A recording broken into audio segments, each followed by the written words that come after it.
Well, it's demon time. Hey there all you beautiful guardians of the glaze. Welcome back to the Milky Donut. If you're new here, this is the Milky Donut. We do all things video games, movies, and pop culture. And if you're not new here, well, aren't you an absolute 10 out of 10? Gee willikers. Well, before we yet again jump back into our video game time travel machine, as always, I would like to mention that I do have a goal of reaching 10,000 subscribers as quickly as I can, and if you take a look, we're about 50 away. So if you could go ahead and like this video, leave the glaziest of comments, hype it if you can, and subscribe if you think it's worthy of the algorithm. As always, shout out to the current subscriber of the week, Mr. GBdubree, and stick around until the end of the video for the reveal of the brand new subscriber of the week, because it could very well be you. And with all that nonsense out of the way, let's jump back into our video game time travel machine and get some good old-fashioned demonic revenge. A lot of the games that I play within the Regress series, all of which, by the way, are ones you guys recommend, leave a long-lasting impression, maybe because of their incredible stories or great characters like Final Fantasy VI, not so subtle plug for that video, check it out, it's an absolute banger, or because of their combat, difficulty, and bosses like Symphony of the Night, another not so subtle plug, check that one out too, another banger. But every once in a while, a newcomer like me comes across a game that stays with you for a completely different reason. Sometimes you guys recommend games in the comments section that I've never even heard of. Games that maybe only one or two of you mention, and these two legends are actually the reason for this video, so shout out to you. I'm sure some of these lesser talked about games have stuck with many of you for years after you've finished them, and even if you've forgotten their exact order of the levels, or where every hidden item was, you can still close your eyes and remember exactly what it felt like to exist within their worlds. And why is that, you ask, my dear guardian of the glaze? Because the game had great atmosphere, and that's exactly why I'll remember Demon's Crest long after I've done finished it. Before I ever even hit start, I had a pretty good feeling that this overlooked Capcom action platformer would scratch a satisfying itch for me, because the cover art looks like something off of the cover of a Ronnie James Dio album, and as a metalhead, I greatly appreciate that. For the most part, I expected another one of those SNES games with a loyal cult following that somehow slipped under the radar and slowly faded away as time went on. But what I didn't really anticipate to find was a game that would constantly pull my attention away from where I was supposed to be going, simply because I couldn't stop appreciating where I already was. And considering Demon's Crest originally released in 1994, the same year as Super Metroid, I think it's kinda crazy how little this game gets mentioned compared to some of the SNES's biggest titles. Well, I can definitely tell you it wasn't because Capcom played it safe, because Demon's Crest has one of the strongest visual identities I've seen maybe ever. Pretty much right away, I realized the story was not going to be the main attraction, and to be honest, I don't think it was ever trying to be, nor should it have for a game like this. The setup is very simple, which is something you guys know that I like when it comes to simpler games such as this one. Firebrand, who according to my research, which I always do, is apparently the gargoyle demon from Ghosts and Goblins, and yes, I know, I see your comments, believe me, I see all of your comments. I'm getting there, okay? You can take this video as a hint for what's to come. But Firebrand once defeated the demon dragon and claimed 5 of the 6 magical crests that granted him immense power throughout the demon realm. But before he could get his creepy claws on the last one, another demon named Phalanx attacked him while he was weakened, stole the crest and declared himself ruler, and left Firebrand for dead. Years later, after recovering from his injuries, Firebrand sets out to reclaim the crest and take revenge. A revenge story about a demon trying to get back at another demon who left him for dead? You can sign me up for that one, big dog. It's a straightforward premise, but one that gives you just enough motivation to start exploring, but then wisely takes a step back and lets the world do the storytelling instead. The game doesn't waste any time getting started either, again something that I do indeed enjoy. You're basically thrown right into a fight against this enormous undead dragon in a coliseum, and while it is an easy enough fight to introduce you to the basics, visually it's one hell of a way to introduce this world. Within the first few minutes, Demon's Crest was already showing me this gigantic rotting monster of a creature, Firebrand's ability to fly and breathe fire, and exactly the kind of dark fantasy adventure I've gotten myself into. And from there, Demon's Crest felt like something I had yet to experience within the Regress series. I was dropped into a realm that felt like it had died centuries ago, with decaying castles, dark abandoned forests, ancient cathedrals, graveyards, and towering cliffs illuminated beneath an endless night sky. Yep, sounds like great atmosphere to me, boys.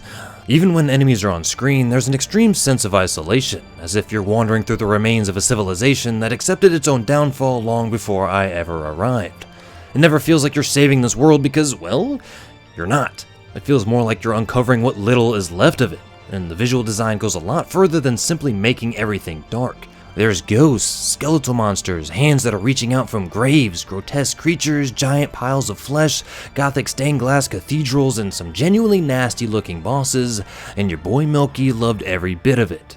The game is constantly mixing gothic beauty with horror and gore, which gives Demon's Crest its own identity that's immediately recognizable and easily remembered. It's one of those games where I think you could show me a random screenshot years from now and I know exactly what I was looking at. The soundtrack is also a huge part of why that atmosphere works so well. Instead of trying to make every moment bombastic and exciting, the music is quiet, haunting, and surprisingly restrained. Every track feels deliberately designed to complement the environment rather than overpower it, creating different feelings within each location while still feeling like they all belong to the same gothic world. There were several times where I'd clear a room and just sit there for a little while. Not because I was looking for secrets, but because I wasn't ready to leave. If you've been a guardian of the Glaze for any amount of time, you probably know that great atmospheres are my absolute favorite things to experience in a game or movie. It's what pulls me into its world and lets me live there for however much time it allows me to. And it's rare for a soundtrack to slow me down instead of pushing me forward. Something that's only happened a few times within the Regress series with games like Super Metroid or Donkey Kong Country. But Demon's Crest continually encouraged me to take my time and experience its world. Firebrand himself also controls unlike almost any character I've ever played. Instead of relying on speed or extremely flashy movement, everything revolves around precision. Man, first Castlevania, now Demon's Crest, and you guys want me to play ghosts and goblins. You're gonna give me a stroke. I need a break, so that's why you're going to get this video next week, and I know a lot of you guys are looking forward to this one, so get ready, because trust me, it's a banger. But Firebrand can cling to walls indefinitely, which is a cool mechanic that's not only useful, but also makes me feel like a demonic Batman or something, and I dig it. You can glide through the air with great control and fire projectiles while hovering over enemies, giving the platforming a deliberate pace that feels completely different from games like Mega Man or Mario. It took me a good while to adjust, but I really do try to take my time with these games, and even if they seem clunky at first, I can usually figure out how the game wants me to play. And once everything clicked, I realized the slower movement wasn't really a limitation at all. It was what made the exploration feel so good. I said the same thing about Castlevania on the NES, and not only what I've seen from my research, but also in the comment section of that video, I saw a lot of people say those controls aren't fair or are very difficult, and while yes, they are very difficult and sometimes do feel a little bit unfair, I really do think that that was the intention, and I think it's what made Castlevania what it was. Demon's Crest takes that same approach, asking you to learn its rules instead of immediately bending them around you. Every jump feels deliberate because Firebrand's normal flight allows him to hover but not simply fly upward whenever you want. So you're still thinking about walls, height, enemy placement, and positioning instead of bypassing every platforming challenge. The slower pace makes moving through the world feel less like rushing toward another objective and more like carefully navigating an ancient place of darkness that wants you to pay attention to it. And that feeling becomes even more prevalent once you start collecting the Demon Crests, because each one transforms Firebrand into a different gargoyle form, unlocking new abilities and opening pathways that were previously inaccessible. The Earth Gargoyle sacrifices flight for power and abilities on the ground. The Air Gargoyle greatly expands what you can do in, well, the air, and another transformation eventually allows you to freely explore underwater areas that would normally hurt you. What I really enjoyed about this system is that the transformations don't just make you stronger, they change how you look at the environments, something like Super Metroid, but in a different way. Because places that seemed inaccessible earlier suddenly have a purpose, which gives you reasons to revisit stages and look for alternate routes, health upgrades, talismans, potion bottles, and other secrets you couldn't reach before. The game even gives you this cool-ass Mode 7 overworld where Firebrand flies across the Demon Realm to choose the stages and other locations, instead of just selecting them from a menu, which is a relatively small detail, but one that makes the entire adventure feel all the more connected. However, sometimes that exploration can become a little bit too cryptic, and there were definitely moments where I found myself retracing my steps wondering what I'd overlooked. Some of the transformations are also considerably more useful than others, specifically the air gargoyle, which gives you so much freedom that it can make certain sections noticeably easier. And switching between forms requires you to go back into the menu as well, and when a level asks you to use several abilities in close proximity, it definitely interrupts the flow, but clunky UIs are nothing new to some of these older titles. But oddly enough, none of those things bothered me enough to really hurt the experience because, like I said, I loved being in this world so much. Every excuse to revisit an old location was just another chance to lose myself within that atmosphere, and that's when I realized something a bit unusual about Demon's Crest. The destination really didn't even matter to me. Normally, if a game leaves me wandering around a little bit too much without any sort of direction, I sometimes start thinking about all the things that I'd rather be doing. But here, it actually had the opposite effect. I didn't mind taking the scenic route because simply wandering through the demon realm was so enjoyable. The world itself became the reward. And although I have said that about other games within this series, it is still something that very few games have ever managed to accomplish for me. The bosses deserve some credit too, because while they obviously aren't all created equally, the better ones take advantage of Firebrand's unusual movement and transformations instead of just allowing you to dump a ton of damage into them. Arma, for example, becomes a recurring rival who gets stronger each time you encounter him, and those fights become more and more about positioning, patience, and knowing when a different form gives you the edge. Some bosses even have weaknesses to certain abilities, so there is more strategy here than I initially expected. Demon's Crest can absolutely be difficult, but at its best the challenge feels like another extension of the game's slower, more deliberate style.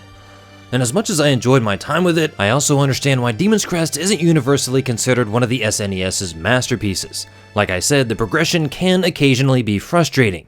Some of the transformations don't feel nearly as useful as they should, at least in my own opinion, and there were certainly times where I wish the game would just offer a tiny bit more guidance. Not hand-holding by any means because you guys know that I hate that, but just a little nudge here and there. And I do think that these criticisms are completely fair, but the good news is that none of those issues ever made me want to stop playing.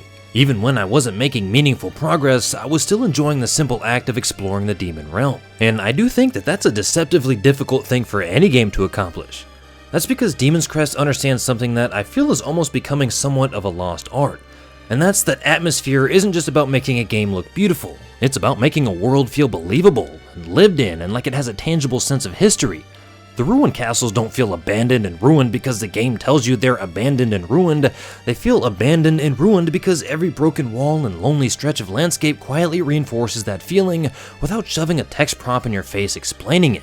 Our boy Firebrand barely says a word throughout the entire adventure, but he doesn't need to, because the world speaks for itself.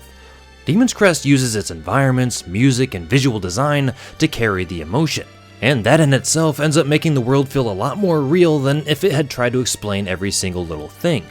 And I think that's why my personal favorite moments weren't necessarily the boss fights or collecting another crest. They were the quiet moments in between, like gliding across the moonlit sky while the music echoed in the background, and walking into another castle just to see what it looked like, or pausing for a few seconds after clearing an area because I wasn't quite ready to leave. Those were the moments that I appreciated the most, and I don't think Demon's Crest is an absolute masterpiece necessarily, and it doesn't have the deepest story or the best combat and mechanics I've ever experienced, or even have the most intelligently designed exploration. I've even played games within this series that do all of those things better. But you know what I've played far less often? Games that create a world this memorable with this good of an atmosphere. Like I said in the beginning of this video, years from now, I might not remember where every single hidden path was or exactly which crest unlocked which ability. I might forget a few of the bosses, and I'll probably even forget some of the finer details of the story. But I do know that I'll still remember standing beneath that endless night sky of the demon world as a gargoyle demon named Firebrand as eerie music plays in the background. And that, my dear guardian, is what Demon's Crest gave me. Not just another great classic game, but a world that I genuinely didn't want to leave, with one of the best atmospheres I've yet to experience. Therefore, rendering it a certified banger here at the Milky Donut. And with that, we come to the end of our time travel journey. As always, I had an absolute blast playing Demon's Crest, and it truly does have one of the juiciest atmospheres I've ever experienced. I highly recommend you check it out if you haven't done so. But do you prefer old games or new games? Let me know in the comments below, and if you want to see more of this, feel free to drop what you'd like to see next in the comments as well.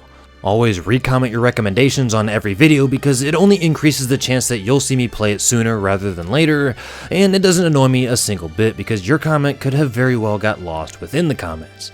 The brand new subscriber of the week is none other than Mr. JKM395, because you're always engaging with the channel, liking and commenting on posts, and I see a comment from you under every single video that I upload.